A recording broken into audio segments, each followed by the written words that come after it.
as that sort of grew and we did more and more of that,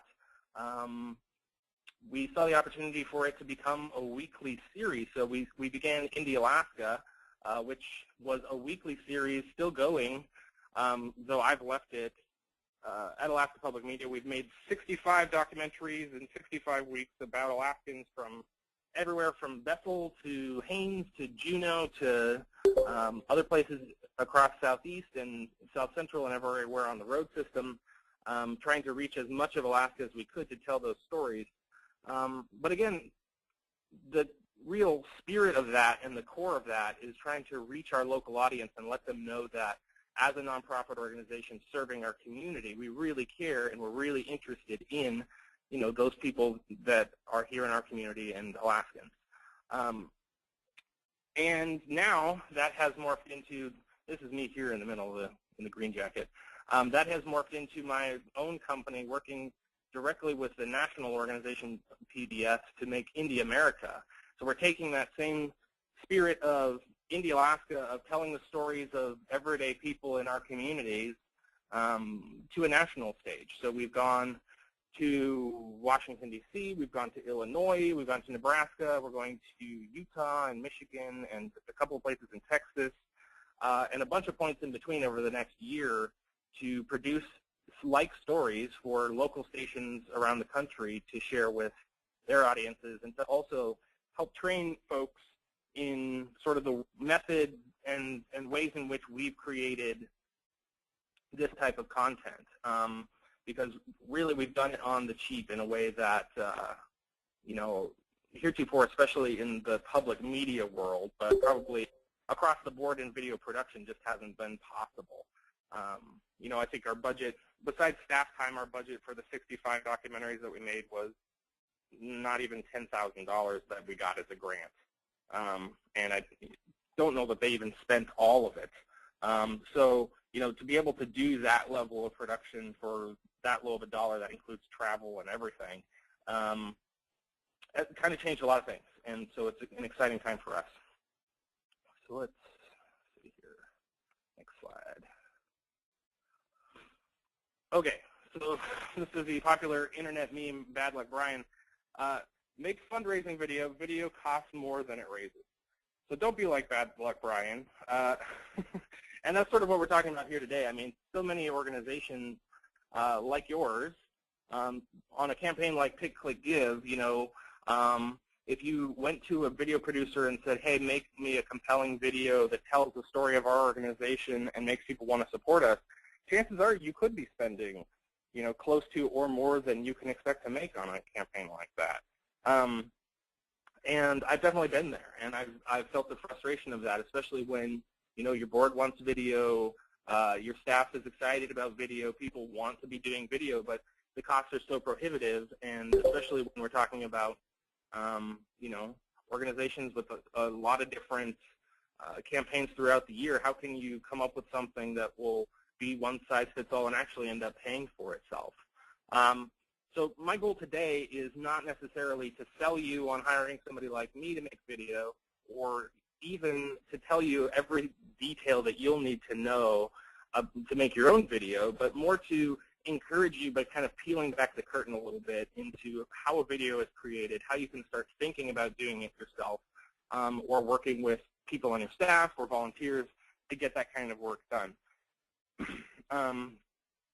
Because, I realize that even for a campaign like Pick.Click.Give, it might be a difficult undertaking, but I just want to empower you and give you the sense that this is actually doable. This isn't, I don't have to undertake a Hollywood production in order to actually make an interesting video that would be valuable to my organization.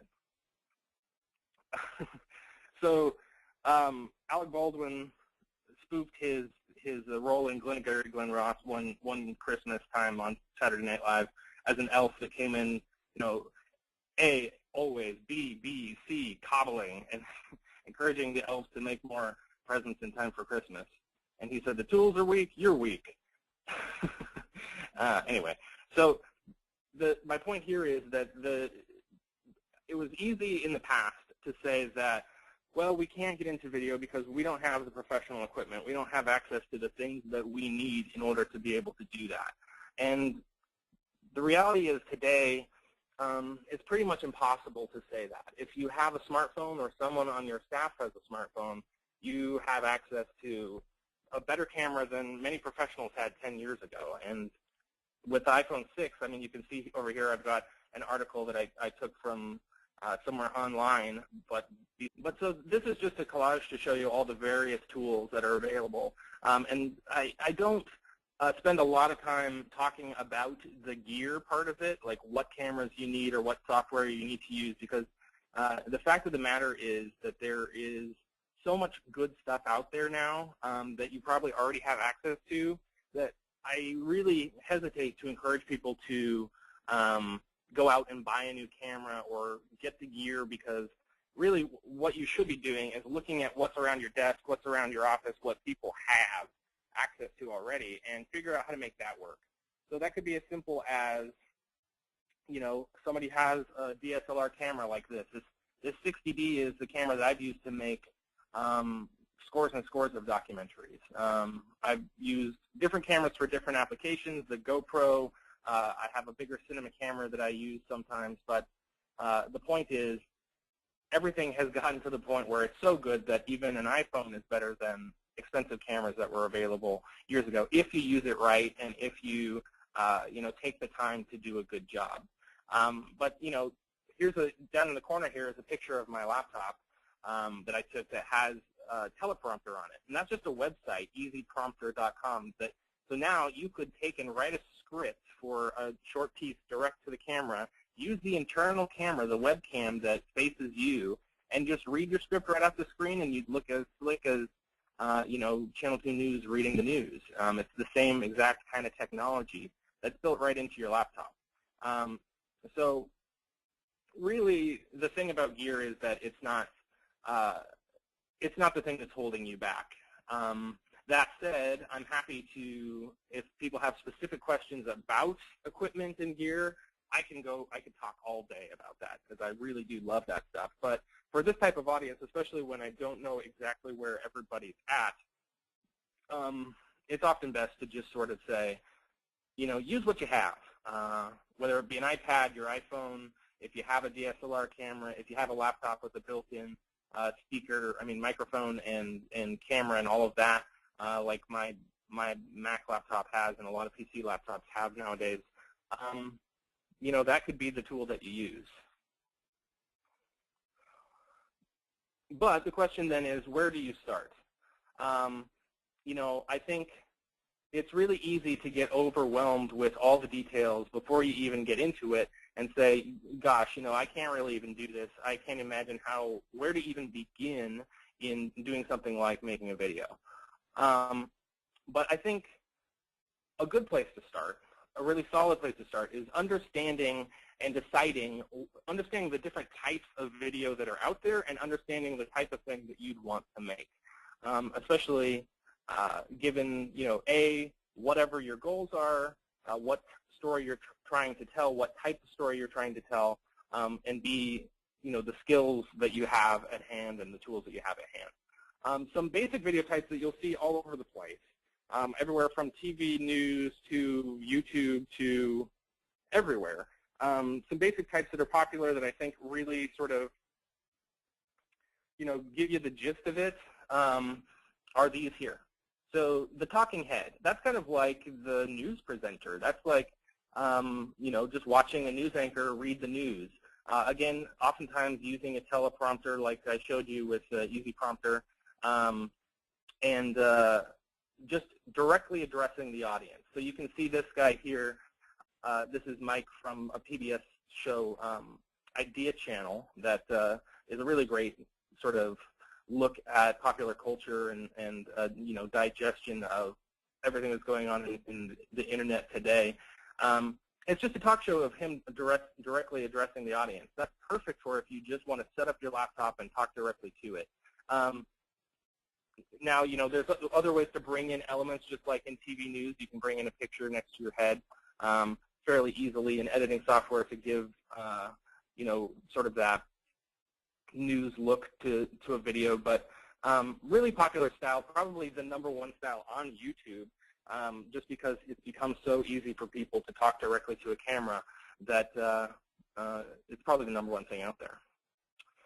Another really simple thing that you can do, this is this audio slideshow. The newspaper used to do a lot more of these, and a lot of newspapers did these because they had photographers and they had journalists. Journalists could go out and with an audio recorder and capture somebody's story, and a photographer could capture the event in a series of photographs and have that interview underneath the photographs to sort of enrich that story. Our local paper has gotten a lot better about doing actual full video, and so you're seeing less of these locally. But again, a very popular style and pretty easy to put together because you don't need to have a lot of video. You could take pictures, and pretty much every organization out there has, you know, somewhere on their internal server, folders and folders full of pictures that you could use to create something like this. And those pictures are going to further the impact of the story. So it's not just the talking head of having to stare at somebody's face the entire time. It's, you know, there's a more rich story element to it. And so that's definitely a doable style, and we'll talk more about that later. And then there's the documentary style, which is more of the work that I tend to do. This is a screen capture of an Indy, Alaska we made on a local high school rock band called Jerigany and Twig.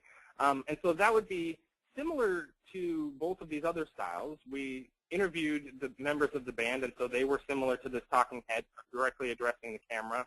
But then we also had video over the top, or B-roll, of the people, the band setting up and the band playing and all of these things to kind of give that rich, full documentary look to the video. But at the same time, the only real difference on all three of these videos is the style of B-roll or other images that you're showing. So in a talking head, you probably have very few images besides the person talking. In an audio slideshow, they're photos. In documentary style, it's video of people doing things. But at the end of the day, the heart of it is that story, the person talking and narrating the experience to the viewer. And so that's really the part that you want to focus on the most. So here's some components of the video. I'll kind of break down for you. This is a screenshot of my video editor. I use Final Cut Pro. You know, but again, whatever your mileage may vary, whatever video editing system that you're comfortable with, whatever one you have access to, is probably the best one for you to use. A lot of people in the nonprofit world have access to iMovie, and they don't even know it. If you know, if you have access to a community library, a lot of them have Mac computers in them that are all set up and ready to go. Same with schools across the state have access to Mac computers. So if you can get access to those, you have iMovie already. And iMovie and Final Cut are very similar and very easy to use, intuitive video editing software. With if you watch a few tutorial videos online, and next thing you know, you're making content. But so here's just a look at my video editor. This is a story. I was making a video for the Community Foundation, Chocat Valley Community Foundation in Haines, and this is just a screenshot of one of the projects. But I wanted to highlight the different parts of the video here to kind of give you a sense of how that looks. I talked about the various types of video, but this is really how that breaks down. So this band here in the middle that you see is the story. That's the talking head part. So here's a person here you can see in the top screen. This is just showing you a representation of this middle band here where it says story.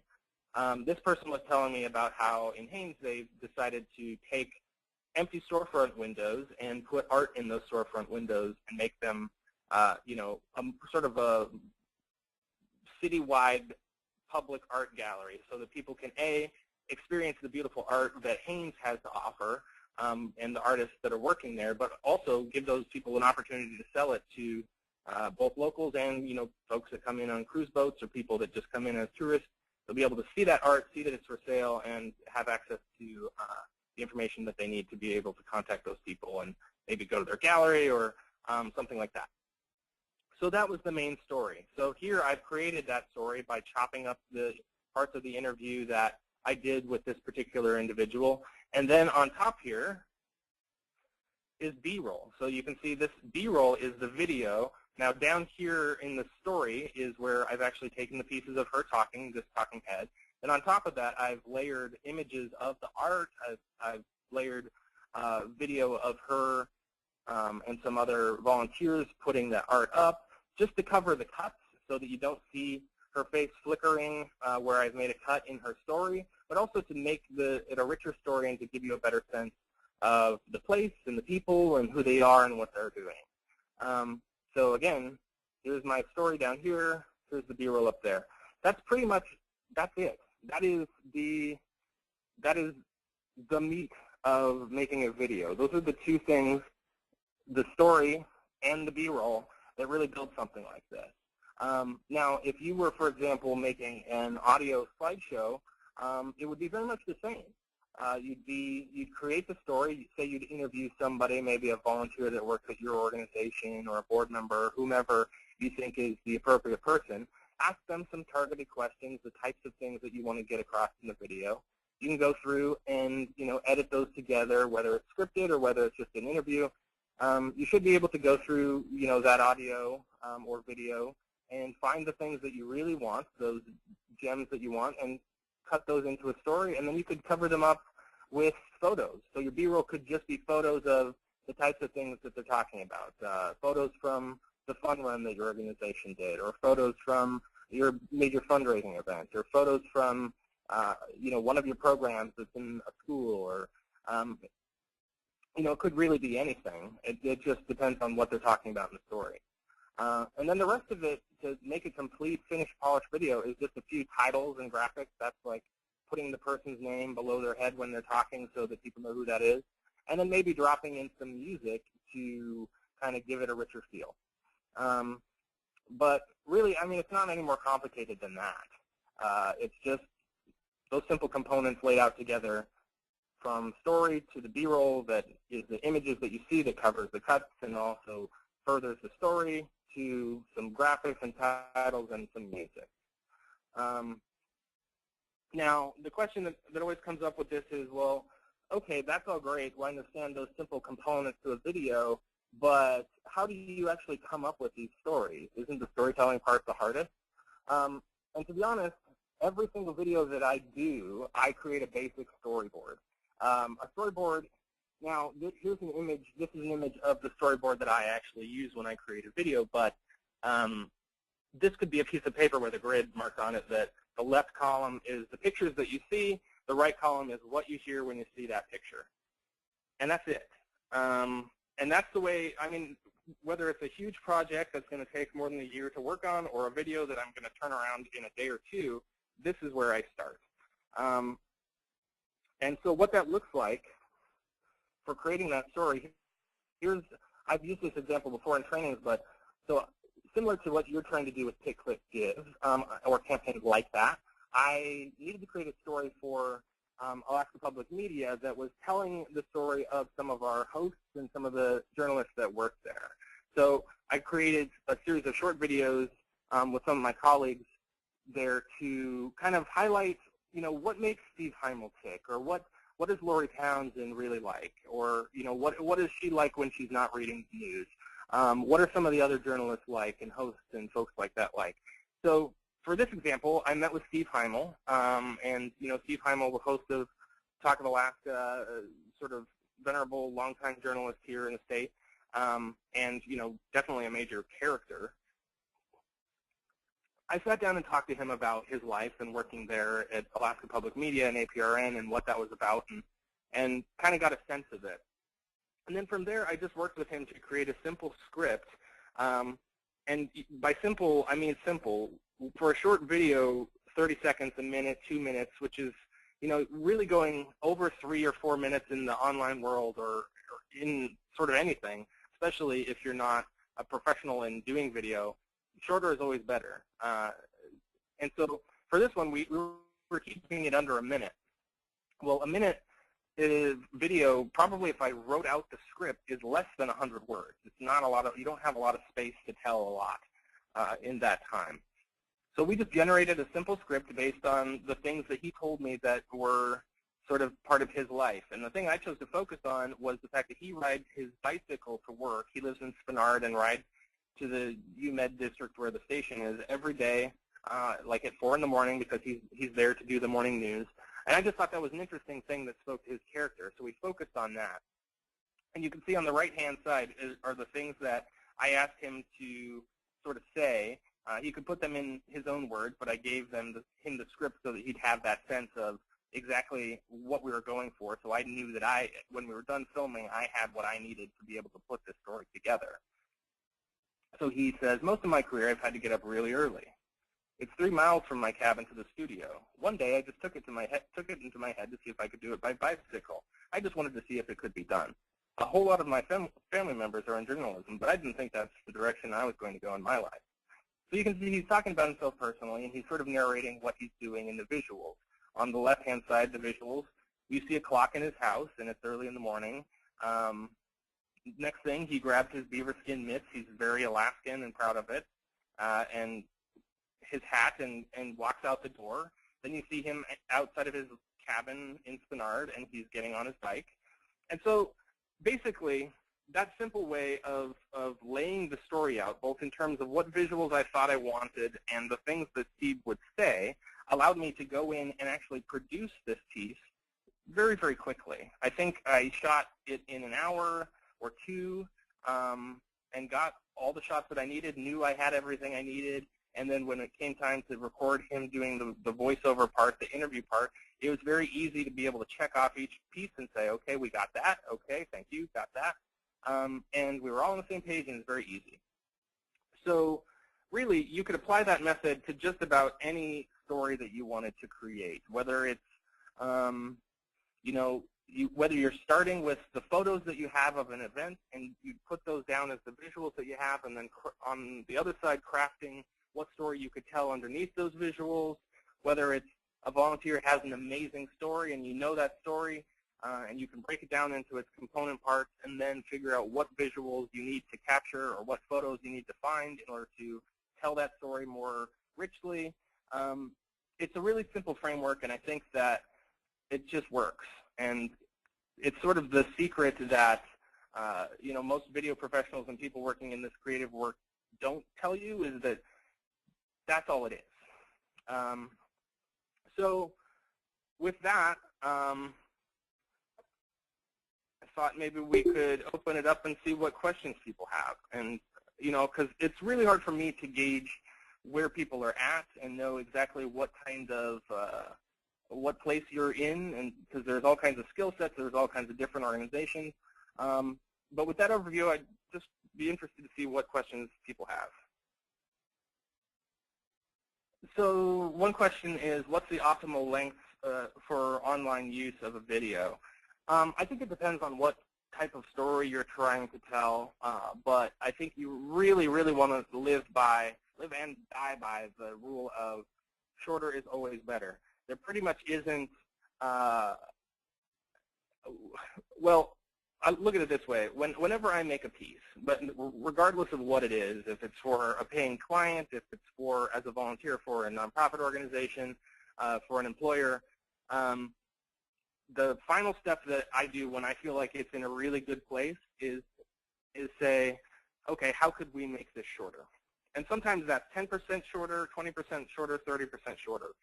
And so what I'll do is share it with some people around the office, some people that are involved in the project that know a little bit about the type of stories that we're working on, that have maybe been involved in actually making the piece, and say, if you had to cut 25% out of this, what could we do? What could we take out? How could we make the intro shorter and tighter and still convey that same information? How could we make the story itself, more Spartan, but still tell the same story and still have the same impact? Because it's kind of like making a soup. The more you boil it down, the richer it gets, and the more sort of, just essential it gets. And so I think shorter is always better. And what I would say is it's painful sometimes to see something that you've worked hard on and that you've been really, really involved in and rolled your sleeves up on be cut down, but it almost always makes it stronger. So don't be afraid to do it. Somebody asked if what's a good movie-making software I'd recommend for PC. There's a number of them, and like I said, it's really up to you based on what you have access to. I mean, a lot of the people that work in PC in the professional sphere are using Adobe products. So if they're familiar with Photoshop, if they're familiar with InDesign, if they're familiar with some of the other things that Adobe has, then people will use Premiere, which is the Adobe offering for video editing. But something as simple as Windows Movie Maker, which comes with a lot of PCs, can totally do the job. So what I'd probably do is just say take stock of the computers that you have around you in your office and look at the applications that are installed and see if you have a video editing software already. Chances are you do.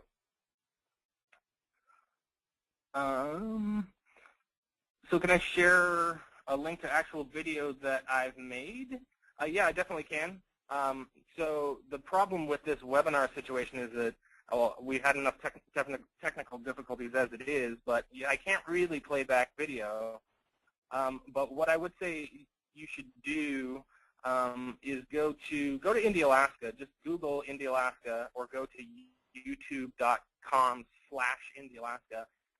And there you'll find 65 documentaries, most of which I worked on in some way, either shot or edited or both, or consulted on with some of my colleagues, some other guys that Slavic here that's in the picture with me, and my fellow video dad made a lot of those as well as my friend John Norris, who works at Alaska Public Media. But yeah, check out India, Alaska, and you'll get a good sense of the type of things that we do. And then if you get excited about that, check out India America. We've released 2 videos so far, and then those are coming out every other Monday for the next year or so. So some exciting stuff coming out there. So the question of how do you get music? What do you do, and how can you access music? That's a really good question, because it's very true. You can't just say, oh, I'm going to take this Rolling Stones song and I'm going to stick it in my video because it's perfect. Because maybe that song does match the tone, but the problem is that you don't own the rights to be able to use that. But YouTube has really solved that, I think, recently. If you can Google it, but it's called the YouTube Music Archive, I think.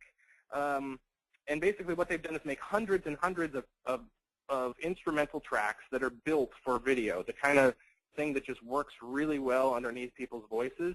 They've just made those available for free, and you can just go and download them and save them on your computer and use them for any sort of video project that you have that goes to YouTube.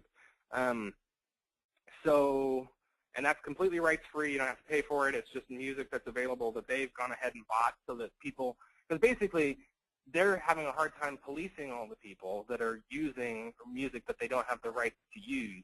And so by providing free music, they're really cleaning up that issue. And I use that music all the time for YouTube projects. If there's, I find there's something for pretty much everyone.